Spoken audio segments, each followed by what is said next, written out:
नमस्कार और सक्षम न्यूज नाटक और आप सभी का स्वागत है। महाराष्ट्र की राजनीति में हुए बड़े नाटकीय घटनाक्रम में शरद पवार को बड़ा झटका लगा है। हम आपको बता दें कि कल तक उद्धव ठाकरे के राजनीतिक कौशल पर सवाल उठाने वाले शरद पवार की पार्टी में बड़ी फूट पड़ गई। उनके भतीजे अजीत पवार समेत पार्टी के राष्ट्रीय कार्यकारी अध्यक्ष और तमाम बड़े नेता बीजेपी और शिवसेना के साथ चले गए। शरद पवार को भनक ही नहीं लगी। शरद पवार अब कह रहे हैं कि वो प्रफुल्ल पटेल के खिलाफ कार्रवाई करेंगे क्योंकि उन्होंने धोखा दिया है और पार्टी के अन्य नेताओं पर भी कार्रवाई करेंगे। शरद पवार कह रहे हैं कि मैं पार्टी को फिर से खड़ा करूंगा। लेकिन आज महाराष्ट्र की राजनीति में ठीक वैसा ही घटनाक्रम देखा जैसा एक साल पहले देखा था। तब एकनाथ शिंदे ने शिवसेना से बगावत कर बीजेपी का साथ लेकर सरकार बनाई थी और आज वैसा ही घटनाक्रम देखने को मिला जब अजीत पवार, जो कि शरद पवार के भतीजे भी हैं और महाराष्ट्र विधानसभा में विपक्षी नेता थे, उन्होंने प्रफुल्ल पटेल और तमाम बड़े नेताओं, चाहे दिलीप वलसे पाटिल हों, छगन भुजबल हों और तमाम अन्य नेता हों, अदिति तटकरे हों, ऐसे तमाम विधायकों के साथ, और उनका दावा है कि 40 विधायकों का समर्थन है उनके साथ, और ये सारे के सारे आज बीजेपी और शिवसेना के साथ आ गए और सरकार में शामिल हो गए। 9 जो मंत्री बनाए गए हैं एनसीपी की तरफ से। अब आपको हम बता दें कि जब 2019 का महाराष्ट्र विधानसभा चुनाव होता तब 56 विधायक जीतकर आए थे महाराष्ट्र में एनसीपी के, और इस समय बताया जाता है कि 53 विधायक हैं। तो उस 53 में से 40 बताया जाता है कि अजीत पवार के साथ आ गए हैं। अजीत पवार ने न सिर्फ पार्टी का समर्थन दे दिया है एकनाथ शिंदे और देवेंद्र फडणवीस की सरकार को, अब वो उप मुख्यमंत्री हो गए सरकार में। तमाम बड़े नेताओं ने मंत्री पद की शपथ ले ली है। उनके साथ में एनसीपी के कोटे से ही आज 9 मंत्री बनाए गए हैं। तो दर्शाता है कि जब 40 विधायक सुनिश्चित कर लिए होंगे बीजेपी ने, तभी उनको 9 मंत्री पद दिए हैं। और बीजेपी ने सुनिश्चित क्यों कर ली होगी, हम ऐसा क्यों कह रहे हैं, क्योंकि हमको आपको याद दिलाते कि 2019 में कल सुबह जब देवेंद्र फडणवीस ने शपथ ली थी मुख्यमंत्री पद की, तब अजीत पवार ने तब भी उप मुख्यमंत्री पद की शपथ ली थी, लेकिन उनके साथ कोई विधायक नहीं था, इसलिए वो सरकार गिर गई थी और देवेंद्र फडणवीस ने इस्तीफा दे दिया था। और उसके बाद हमने देखा था कि किस तरीके से उद्धव ठाकरे के नेतृत्व में एनडीए की सरकार बनी थी। लेकिन आज जो घटनाक्रम हुआ है उससे एनडीए को झटका लगा है। विपक्षी एकता की जो कोशिशें हो रही थी राजनीतिक राष्ट्रीय स्तर पर, उसको झटका लगा है। और शरद पवार के समक्ष भी एक ऐसी बड़ी चुनौती आ गई है। हालांकि उन्होंने चुनौतियां ऐसी बहुत पहले भी देखी जीवन में, लेकिन इस समय उम्र का तकाजा एक है जो उनको फिर से इतनी मेहनत करने से रोकेगा। लेकिन देखना होगा कि अब क्या महाराष्ट्र में जिस तरीके से शिवसेना को हासिल कर लिया एकनाथ शिंदे ने, क्या अजीत पवार, जो कि बार बार कह रहे थे कि मेरे को विधानसभा में पद नहीं चाहिए, मेरे को आप पार्टी में पद दीजिए, जिनको पद नहीं दिया जा रहा था पार्टी में, क्या वो पूरी पार्टी उसी तरीके से एकनाथ शिंदे ने जैसे शिवसेना ली है, क्या वो पूरी पार्टी शरद पवार से अपने पास ले लेते हैं? शरद पवार की पार्टी का जो चुनाव चिन्ह है घड़ी है, लेकिन उस घड़ी का समय शरद पवार के लिए, सुप्रिया सुले के लिए फिलहाल तो ठीक नहीं चल रहा है। ये घटनाक्रम दर्शा रहा है यही चीज। और आज की जो प्रेस कॉन्फ्रेंस करी, चाहे शरद पवार हो, प्रफुल्ल पटेल हो और छगन भुजबल, उन्होंने ये दर्शा दिया है कि देश में जो नरेंद्र मोदी जी के नेतृत्व में काम हो रहा है हम उसके साथ आए हैं।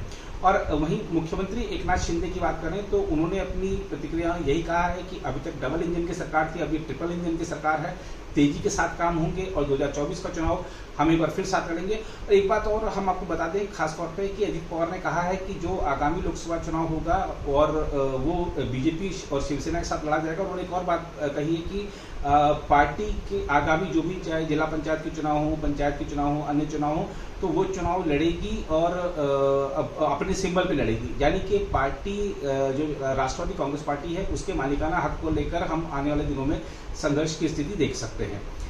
देखना होगा कि चुनाव आयोग क्या फैसला लेता है या अदालतों में अगर मामला जाता है तो वहां पर क्या होता है। लेकिन आज की महाराष्ट्र की राजनीति का घटनाक्रम अगर हमने जैसा आपको बताया, तो अब जरूरी हो जाता है मुख्यमंत्री एकनाथ शिंदे ने क्या कहा आपको वो सुनाते हैं, और उप मुख्यमंत्री बनने के बाद अपनी पहली प्रतिक्रिया में अजीत पवार ने क्या कहा वो भी आपको सुनाते। आइए देखते हैं दोनों की प्रतिक्रिया।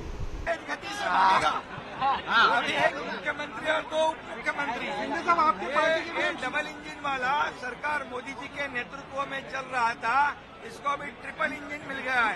ये अभी बुलेट ट्रेन की गति से भागेगा। सीएम साहेब विरोधकांना मोठा धक्का आहे का? विरोधकांना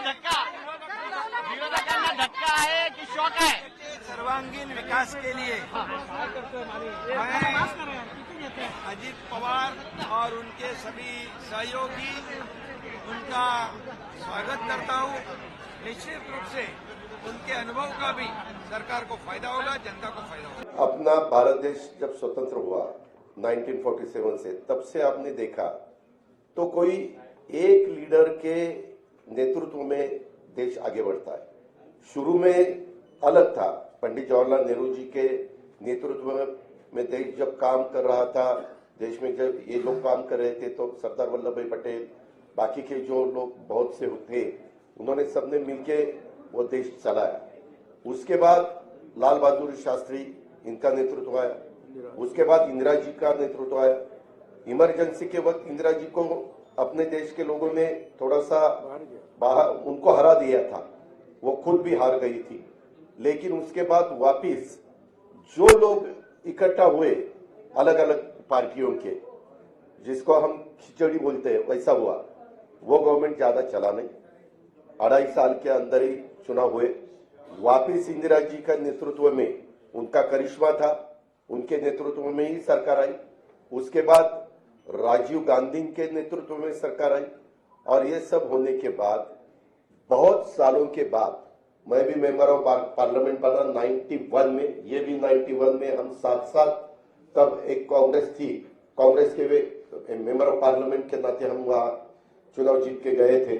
तब देखा था बहुत सालों से 1984 के बाद, ठीक तरह से सुनो, 1984 के बाद अपने देश में कोई भी एक ऐसा नेता कि उनके नेतृत्व में देश आगे जा रहा है, ऐसा कभी हुआ नहीं। अलग अलग गुट को एक करके देश को चलाने की कोशिश की गई। लेकिन 9 साल आपने देखे होंगे, उसमें नरेंद्र मोदी साहब का नेतृत्व में आज देश काम कर रहा है। वो बाहर भी पॉपुलर है, यानी अब्रॉड, बाहर अगर कोई भी देश में जाते हैं अपने भारत की तरफ से, तो सब उनको सपोर्ट देते हैं, सब उनको बहुत अच्छा नेतृत्व ऐसे बोलते हैं। और ऐसा होते हुए उनका भी काम चालू है। और ये काम करते वक्त आपने भी देखा वंदे भारत ट्रेन हो या अलग अलग बहुत से कुछ रोड्स हो, नेशनल हाईवे के जो कुछ काम हुआ है या 9-10 साल में, वह जो अगर आपने देखा बाकी की डेवलपमेंट के बारे में, ऐसे सब ठीक तरह से चालू है। और सामने वाले विरोधक वो खुद का खाली अपना अपना स्टेट का देखते हैं, अपने अपने स्टेट का देते हैं। एक कोई मुझे लीडर अपोजिशन में दिखाओ कि वो देश का सोचकर देश में काम कर रहा है, ऐसा कहीं दिखाई नहीं देता।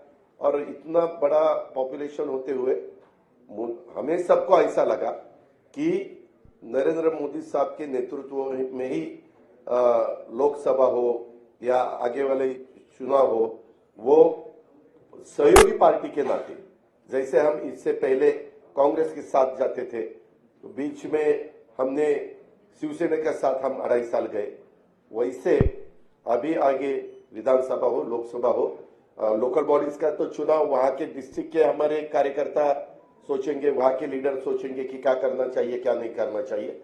लेकिन स्टेट के और देश के जो चुनाव है उसके बारे में हम साथ साथ जाना चाहते हैं। और इसीलिए महाराष्ट्र के डेवलपमेंट के लिए और देश और मजबूत होना चाहिए और आगे जाना चाहिए। जो कुछ आज थोड़े बहुत प्रॉब्लम होते हुए वो सॉल्व करने के लिए भी सबने एकजुट होके उसका मुकाबला करना चाहिए। इसी माध्यम से हमने सबने मिलके ये डिसीजन लिया है, पार्टी के नाते हमने ये डिसीजन लिया है। और ये होते हुए पूरे विधायक हमारे साथ है, मेंबर ऑफ पार्लियामेंट हमारे साथ है, बाकी के पार्टी के वर्कर हमारे साथ है। इसीलिए आज मैंने डिप्यूटी चीफ मिनिस्टरशिप का ओथ ली। बाकी के हमारे सीनियर नेता और नया भी कुछ लोगों को हमने आज तक इस गवर्नमेंट में लेडी को प्रतिनिधित्व नहीं था, आगे शायद वो देंगे, लेकिन हमने वो भी सोचा। और यंग जनरेशन को भी हमने कैबिनेट मिनिस्टर के नाते, जैसे पहले मुझे याद है भुजबल साहब के नेतृत्व में हमने जब 99 में चुनाव लड़ा था, तब हम यंग थे, मैं आर पाटिल, दिलीप वळसे पाटिल, जयंत पाटिल, हम सुनील तटकरे, हम सब ये लोगों को मौका मिला था। अभी वैसा ही संजय बनसोड़े हो या अपना आदित्य तटकरे हो या अनिल भाईदास पाटिल हो, ऐसे अलग अलग नए लोगों को भी हमने उसमें शामिल किया गया है। और उसमें ट्राइबल को भी प्रतिनिधित्व मिलना चाहिए, शेड्यूल कास्ट को भी प्रतिनिधित्व मिलना चाहिए, माइनॉरिटी को भी प्रतिनिधित्व मिलना चाहिए, लेडीज को भी प्रतिनिधित्व मिलना चाहिए। ऐसा सब सोचकर और ओबीसी को भी प्रतिनिधित्व ज्यादा मिलना चाहिए, ऐसा सब सोचकर हमने ये मिनिस्ट्री में मौका दिया है। और आगे भी जो हम जब बात सीएम साहब के साथ करेंगे, बाकी डीसीएम साहब साथ के करेंगे, बैठेंगे, तो बाकी के भी लोगों को और मौका देने की हमारी कोशिश। अगर आप भी लेना चाहते हैं देश दुनिया की तमाम जानकारी तो आज ही सब्सक्राइब करें हमारे चैनल को। साथ ही नीचे दिए बेल आइकन को जरूर दबाएं ताकि हर अपडेट आप तक पहुंच सके।